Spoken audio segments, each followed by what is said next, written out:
Comscore नुसार आता isakal.com आहे देशातील नंबर 1 ची मराठी न्यूज वेबसाईट. प्रत्येक अपडेटसाठी isakal.com ला नक्की भेट द्या.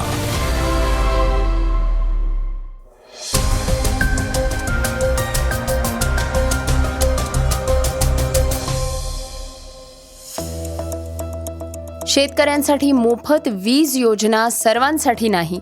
मुख्यमंत्री देवेंद्र फडणवीसांनी दिव्यांगांसाठी मोठी घोषणा केली आहे, तर महाराष्ट्र सरकारनं महिला सरकारी कर्मचाऱ्यांसाठी महत्त्वाचा निर्णय घेतलाय. तेल संकटात बांगलादेशला भारतानं मदत केली आहे, तर PNG CNGचा पुरवठा थांबणार नाही आणि बुमराह आता T20ला अल्पविराम देणार आहे, तर भारती सिंगला AIचा फटका बसलाय.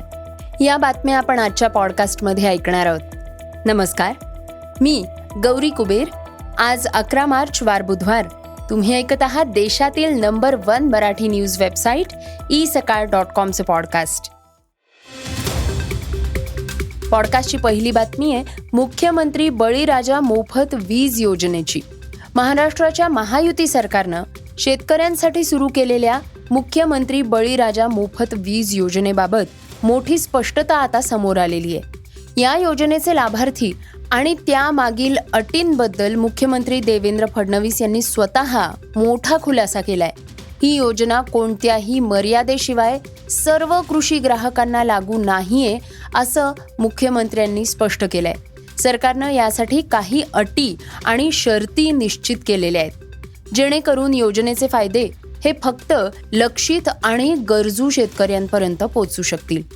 या महत्वाकांक्षी योजनेचा प्राथमिक उद्देश हा लहान आणि मध्यम आकारांच्या शेतकऱ्यांवरल्या वीज बिलांचा भार कमी करणं असा आहे. राज्याच्या अर्थव्यवस्थेवर अतिरिक्त आर्थिक दबाव टाळण्यासाठी कृषी क्षेत्रासाठी अनुदानाची रचनाही तयार करण्यात आलेली आहे. या खुलाशामुळे योजनेबाबत शेतकऱ्यांमध्ये कोणताही गोंधळ दूर होण्याची शक्यता आहे.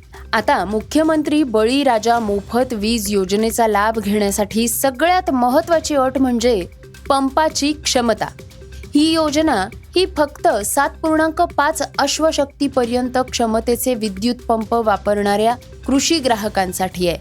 जास्त क्षमतेचे पंप असलेल्या शेतकऱ्यांना या मोफत वीज योजनेच्या व्याप्तीतनं वगळण्यात आलेलं आहे. या योजनेअंतर्गत मोफत वीज मिळवण्यासाठी आणखी एक महत्त्वाची अट म्हणजे शेतकऱ्यांनी त्यांचे मागील थकीत बिल भरण्याबाबत गंभीर असणं आवश्यक आहे.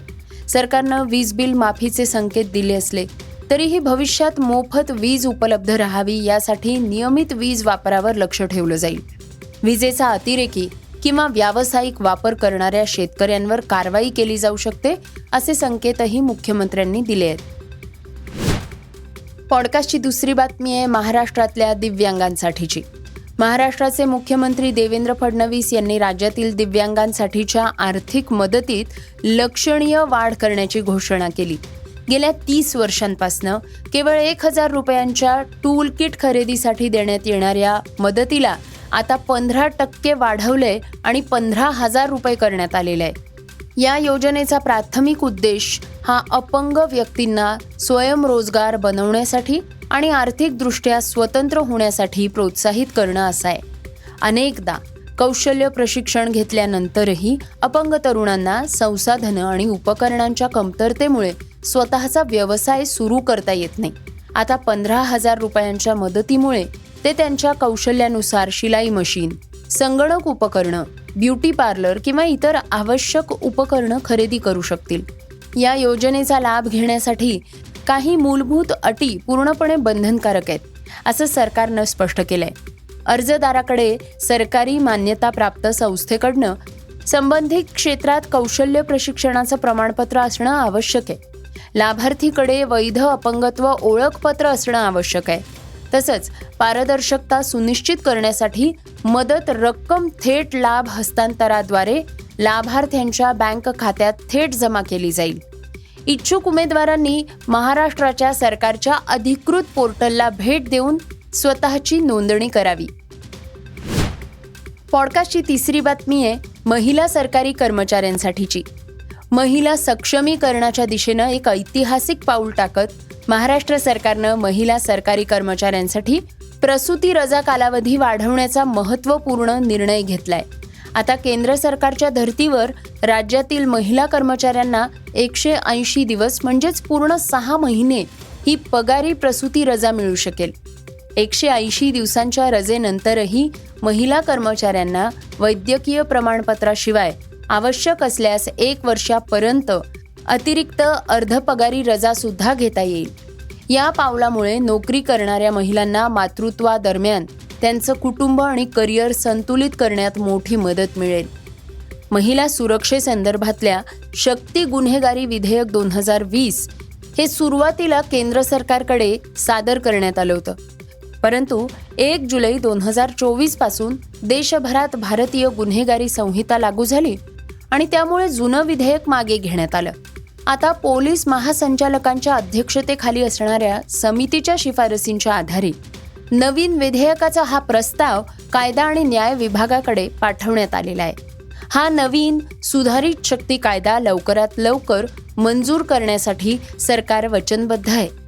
तसंच मुंबई महानगर प्रदेशात काम करणाऱ्या महिला सरकारी कर्मचाऱ्यांसाठी लवकर या लवकर जा ही एक गेम चेंजिंग योजना जाहीर करण्यात आलेली आहे.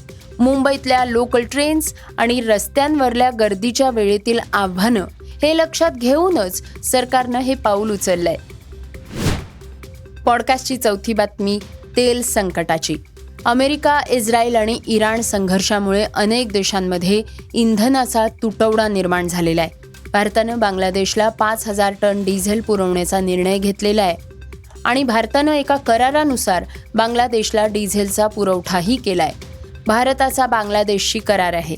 या करारानुसार भारत बांगलादेशला दरवर्षी पाईपलाईनद्वारे 1,80,000 टन डिझेल पुरवेल. सध्या येणारे 5,000 टन डिझेल हे त्या कराराचा एक भाग आहे. करारानुसार 6 महिन्यात बांगलादेशात किमान 90,000 टन डिझेल आयात केलं जाईल. उर्वरित डिझेल हे पुढल्या 2 महिन्यात आयात करण्याची त्यांना आशा आहे. पॉडकास्टची 5वी बातमी वायू मंत्रालयाची. अमेरिका इराण युद्धाच्या पार्श्वभूमीवर पेट्रोलियम आणि नैसर्गिक वायू मंत्रालयानं देशातला LPG पुरवठा मजबूत करण्यासाठी महत्त्वपूर्ण पावलं उचलली आहेत. सध्याच्या जागतिक तणावाचा इंधन उपलब्धतेवर होणारा परिणाम लक्षात घेता हा निर्णय घेण्यात आलेला आहे. मंत्रालयानं एका निवेदनात असं म्हटलंय की सध्याच्या परिस्थितीमुळे इंधन पुरवठ्यावर परिणाम होतोय, LPG पुरवठ्यावर दबाव येतोय. या पार्श्वभूमीवर मंत्रालयानं तेल शुद्धीकरण कारखान्यांना LPG उत्पादन वाढवण्याचे आणि हे अतिरिक्त उत्पादन घरगुती LPGसाठी वापरण्याचे निर्देश दिले आहेत. घरगुती स्वयंपाकाच्या गॅस पुरवठ्याला प्राधान्य दिलेलं आहे. साठवणूक आणि काळाबाजार रोखण्यासाठी 25 दिवसांचा इंटर बुकिंग नियमही लागू केलेला आहे. पॉडकास्टची 6वी बातमी क्रीडा क्षेत्रातनं. T20 विश्वकरंडकाचं मिशन पूर्ण झाल्यानंतर भारतीय पुरुष क्रिकेट संघ व्यवस्थापनानं आपला मोर्चा आता 2027 मधल्या एकदिवसीय विश्वकरंडकाकडे वळवलेला आहे. याच पार्श्वभूमीवर प्रमुख वेगवान गोलंदाज जसप्रीत बुमराहवरील ताण आणि तंदुरुस्तीकडे विशेष लक्ष देण्यात येणार आहे.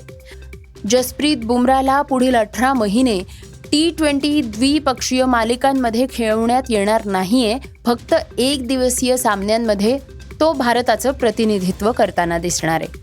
जसप्रीत बुमराहचा वर्कलोड अर्थातच त्याच्या गोलंदाजीवरील ताण याबाबत चर्चा करून हा निर्णय घेण्यात येणार आहे.